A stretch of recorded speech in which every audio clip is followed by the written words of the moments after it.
the law of real property in England and Wales. The property legislation in 1925 had marked an end on the 100 years of reforms in land law.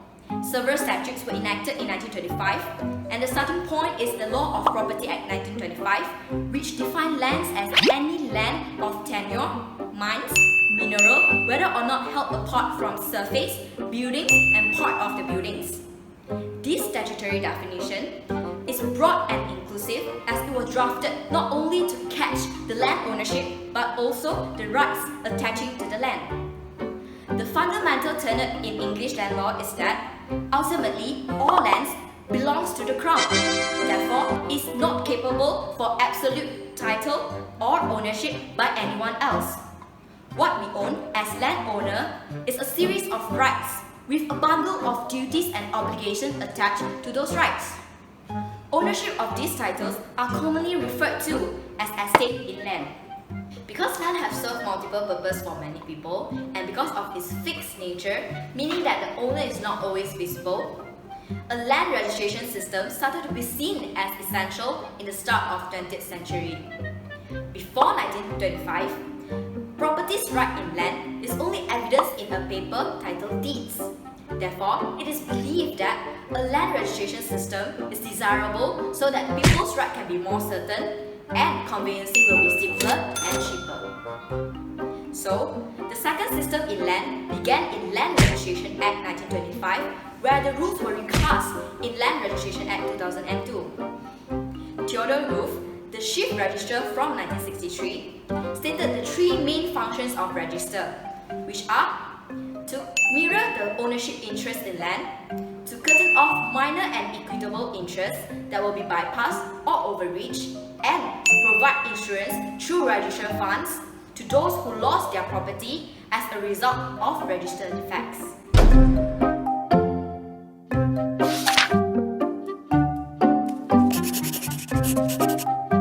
It is important for the purchaser to inspect the class of title of the land to determine whether or not they will face any problem when applying the transfer of ownership. Under Section 9 and 10 of the Land Registration Act 2002 has clearly stated the class of title for both leasehold and freehold land, and it describes the standard to be applied by the registrar to determine the appropriate class of title. And there are four classes of title, which are qualified title, possessory title, absolute title, and group leasehold. The best title to have is absolute title. It is available for both freehold and leasehold. Registration to freehold under the first registration has the effect stated under the Land Registration Act 2002. This means that the proprietor's right is protected and it is absolute and cannot be challenged. However, it is subject to overriding interest within the Schedule 1 of the Act. On the other hand, when the registration is leasehold, the absolute title will be given when there is no defect on the title. If there is a defect, the title won't be given. This is the best form of title because it gives the same right as the absolute title to the registered proprietor. However, it's subject to all express and implied covenants, obligations, and liability incidents of the registered land. However, it is less common for the owner of the leasehold registered under the absolute title, as the title need to be verified, which stated under Section 10 sub 2 of Land Registration Act 2002. As a result, many of the proprietors of leasehold registered under the good leasehold title. When there is a defect on the title, good leasehold title will be granted, not the absolute title. This means that the risk of the third party claim against your land is not protected. However, the good leasehold title can be upgraded to absolute leasehold title if the proprietor can provide the landlord's title to the land registry, which stated under Section 62 sub 2 of Land Registration Act 2002. Furthermore, if an owner cannot provide sufficient evidence of leasehold or freehold title on the first registration, they can register under the possessory title. This title is given when the applicant is in the actual possession on the land and there is no any other title that he or she can be registered, and this title is usually given to those adverse possessors. However, it's subject to those adverse interests and those origin interests. Under Section 62 of Land Registration Act 2002 has clearly stated that this title can be upgraded when the registrar is satisfied the validity of the proprietor's title. And for those adverse possessors, as long as they are able to establish their title under the provision of Land Registration Act 2002, they can upgrade too. Lastly, an owner can register under qualified title. This title is rare in practice and are awarded when the title submitted for registration is subject to certain reservations, or there is some specific defect of the title that cannot be disregarded. Also, this title may be given when the transaction between the title came due to breach of trust. In such a circumstances, the proprietor can take over the ownership of the land subject to the interest of any of his beneficiaries under the trust, and this title is available for both leasehold and freehold.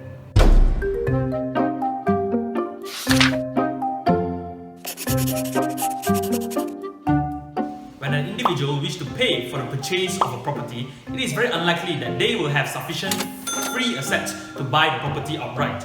Therefore, they will seek a loan to finance this upfront purchase. In return for the loan, the lender will take security over the property. This is called mortgage, and this imposes a limitation over the rights of ownership, who is a registered proprietor of a property. If a legal interest is used as a security, the mortgage can either be legal or equitable. If it is equitable interest, the mortgage can only be equitable. Legal mortgage under Section 8 of the LRA 1925 allows the mortgagor to grant a long lease of the property to the mortgagee. This lease will be terminable once the loan is repaid. Under Section 23 sub 1 sub A of the LRA 2002, the power to create a legal charge is provided. A charge should be created by the completion of a deed, and the charge must be registered before it will have a legal effect, but it will operate in equity. In the case of City Land and Property Holdings Limited and Dabra, 1968, a legal charge is created even by simple words, showing an intention that the land is to be mortgaged with the repayment of a loan. Section 25 of the LRA 2002 confirms this along with Land Registration Rule 2003 Rule 103. Under equitable mortgages, this principle operates where there has been a contract to create a legal mortgage, but it has not yet been executed as a deed. This will give rise to an equitable mortgage from the date of the contract is formed. This contract must be in writing as per Section 2 Law of Property Miscellaneous Provisions Act 1989, and the case of Kuwait 1997 has reaffirmed the essence of contract to be in writing. As per Section 27 sub 2 sub F of the LRA 2002, the charge must be registered with the mortgagee's name as the proprietor. This allows the right to possession by the mortgagee under Section 85, Section 86 and Section 87. Mortgages have the effect of giving a lease or sublease to the mortgagee. Therefore, the mortgagee has the right to possession of the land from the date of the mortgage. A good example of this will be the case of National Westminster Bank and Skelter 1993. As for third party, there are two types of entry which can be used to protect third party rights: notice and restrictions. A notice is an entry in the register of the burden of an interest affecting a registered estate in the sense of combination of the caution and formal notice and shows any third party rights in the land. The notice may be either agreed or unilateral, which is vested in Section 32 of the LRA 2002. The importance of a notice is that the entry of a notice will preserve the priority of an interest on a registered disposition of the registered estate for valuable consideration under Section 29 of the LRA 2002. A notice is therefore the best way of ensuring that a third party rights binds successors in title. An agreed notice has to satisfy a number of conditions in order to be entered on by the land registrar. The agreed notice has to be applied for by a registered proprietor or a person entitled to be registered as such. Alternatively, the register proprietor agrees to the notice being entered onto the register, or the land registrar is satisfied by the evidence that the applicant does have a valid interest which is now claimed for. If the registered proprietor objects, they may have to apply for the notice to be cancelled upon provision of appropriate evidence. A unilateral notice can, like agreed notice, be applied for without the consent of the registered proprietor of the land. To be successful in the application, the applicant must provide evidence of the existence of their interest in the land. Upon the application being made, the land registrar must inform the registered proprietor of the application. On the other hand, restriction is a blend of the formal restriction and inhibition, and shows any limitations on the registered proprietor's ability to deal with the land. That these are third parties' interests in land which cannot be protected by notice and are instead listed as restrictions enshrined in Section 33 of Land Registration Act 2002. Restrictions include, among other things, freezing injunctions granted over a registered property, nothing that the registered proprietor, typically a corporation or statutory body, has limited powers of disposition, where the charger under a registered charges agreed to the chargee to exclude his or her statutory power of leasing as per the Law of Property Act 1925, Section 99.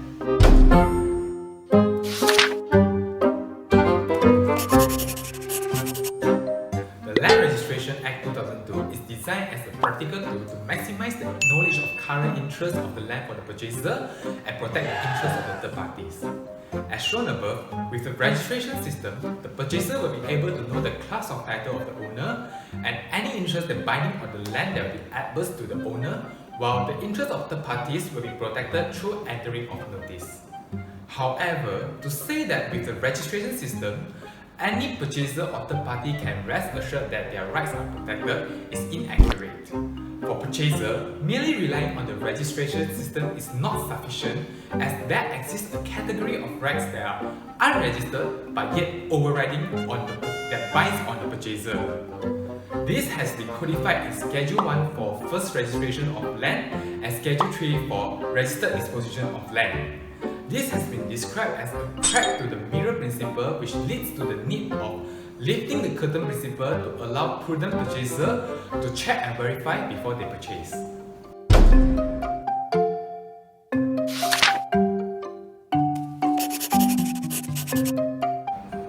Both Paragraph 1 in Schedule 1 and Schedule 3 of the Land Registration Act 2002 provided that leases that grant term not more than 7 years can create an overriding interest. Leases are usually created by a deed.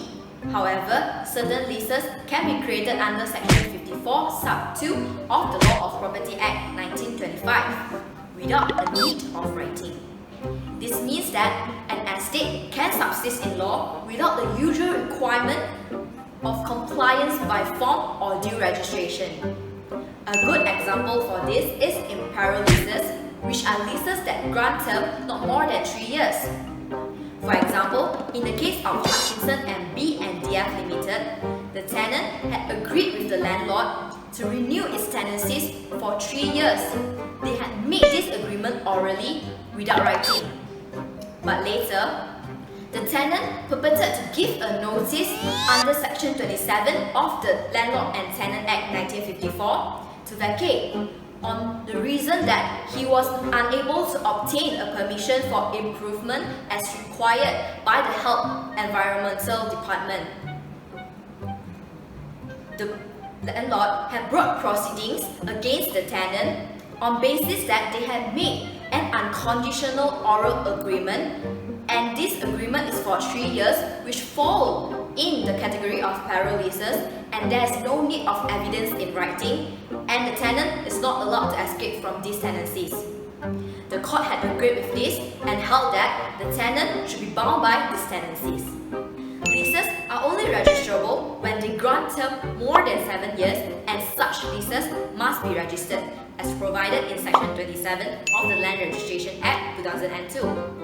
Besides, in Section 52 of the Law of Property Act 1925, it clearly stated that Leases that granted a term of more than 3 years must be made by a deed. Therefore, it can be concluded that leases that grant a term more than 3 years but less than 7 years have to be made by a deed but without the requirement of registration. A deed must fulfill all 5 requirements to be called a deed. The first, it must be in writing, it must be called a deed, it must be signed by all parties, it must be witnessed by an independent third party, and it must be delivered. These leases, as explained above, the para leases that granted terms less than 3 years and leases that granted term more than 3 years but less than 7 years are not registrable. Therefore, they are not discoverable but still have the legal effect. Therefore, this had defeated the purposes of the Land Registration Act 2002 to provide conveyancing in a safer, cheaper and faster way.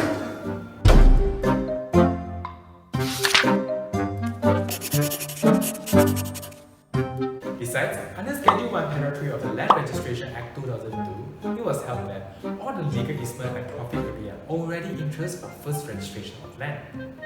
For disposition of registered estate, Schedule 3 Paragraph 3 held that the legal easement and profit that are capable of being overriding are those interests that are expressly granted out of an estate which is itself not registered or impliedly granted by means of prescription, necessity or common intention.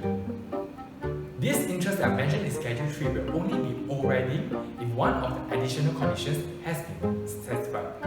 They are registering the estate under the Common Registration Act 1965, or the interest is within actual knowledge of the purchaser, or the interest will be obvious with reasonably careful inspection, or the person entitled to the legal interest proves that it has been exercised for a period of 1 year, ending with the date of disposition.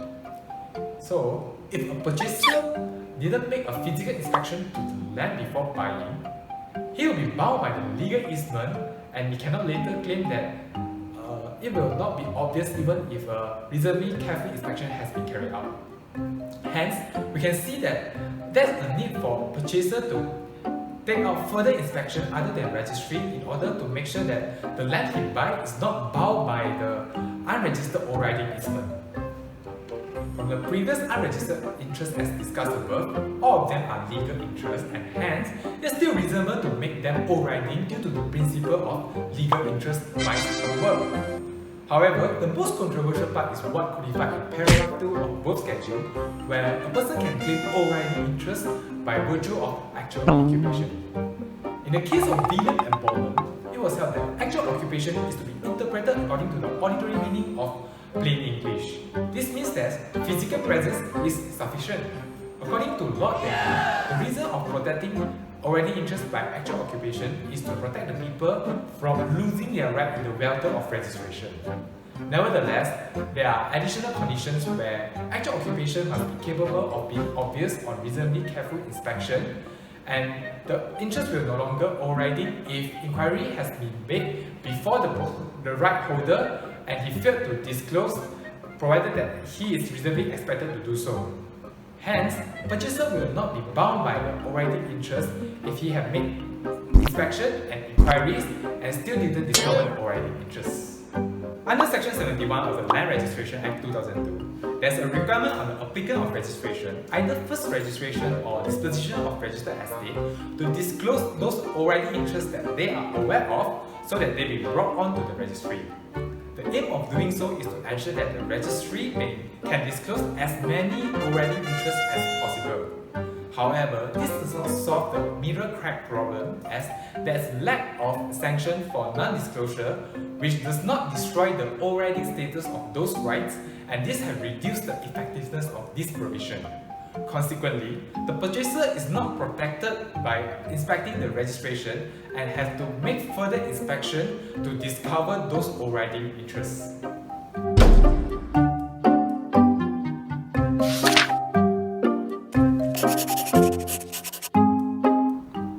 For the interest of third parties, the overriding interest and the registrable interest seems to provide a wide protection to them. However, there is a process called overriding process, which allows the purchaser to swear off all the binding interests of the land. This overreaching process actually plays as a trump card, as when the overreaching takes place, the equitable rights no longer binds the purchaser. Even the rights are protected by the entry of notice or falls within the categories of overriding interest. This shows that even with the registration system, the interest of the party is not absolutely protected. There are certain conditions for overreaching process to be taken place. Firstly, the equitable rights must be capable of being overreached. As defined in Section 2 of the Laws of Properties Act 1925, the overreachable rights are the equitable co-ownership rights that exist behind the trust, including the equitable interest that exists behind the street settlement. Consequently, the equitable interests such as the equitable easement and equitable lease can never be overreached, and they will bind the purchaser of a registered land. Besides, it must be carried out in a proper overreaching process, and under Section 2 Sub 1 of the Law of Properties Act 1925, there are several circumstances where the rights can be overreached. The first situation is when the transaction is made by at least two trustees or a trust corporation. The second situation is when the transaction is made under the provisions of Settled Land Act 1925 relating to the operation of the street settlement. The third situation is when the transaction is made by a mortgagee or the personal representative of the deceased. The last situation is when the transaction is made under the order of the court. For example, in the case of City London Building Society and Flash, the parents of the couple who contributed to the purchasing price of the property actually hold the equitable co-ownership of the land has been overreached by the buyer by paying the purchasing price to the trustees who are the couple. This case shows that even the parents hold the overriding interest of actual occupation, their rights nevertheless being overreached. The condition imposed can be viewed as to balance up the unequal privilege given to the purchaser to remove the interest by merely overreaching. However, there is sometimes the purchaser who fails to overreach the rights can still take the land free of from the priority of the relevant equitable interest, providing that it is not an overriding interest. This is because the basic rules set out in Section 28 of Land Registration Act 2002 by stated that the priority of interest affecting the registered estate or charge is not affected by the disposition of estate or charge. Furthermore, one may argue that the third party's rights are protected as the overreaching merely convert the interest into monetary term. However, in reality, what the third parties actually want is not the money, but the rights in their land. In short, the third parties can never be rest assured that their rights are protected even with the registry system, due to the strength of overreaching. In conclusion, the registry system is to protect both purchaser and third parties' interests by making them aware of all binding interests on their land which is averse to them. However, both of them can never rest assured that their rights are protected, even with the information provided by the class of title, the registered charges, and the protected interest which is provided in the system. Not only that, there exists overriding interest which binds the purchaser even without the registration, and for the third parties, if their rights are being overreached, they will lose their priority even their rights are protected by the entry of notice. Therefore, the statement of any purchaser or any third party can rest assured that their rights are protected if the register reflects full character of their land is not reflected in the land of law registration in English land law as due to the reasons mentioned above.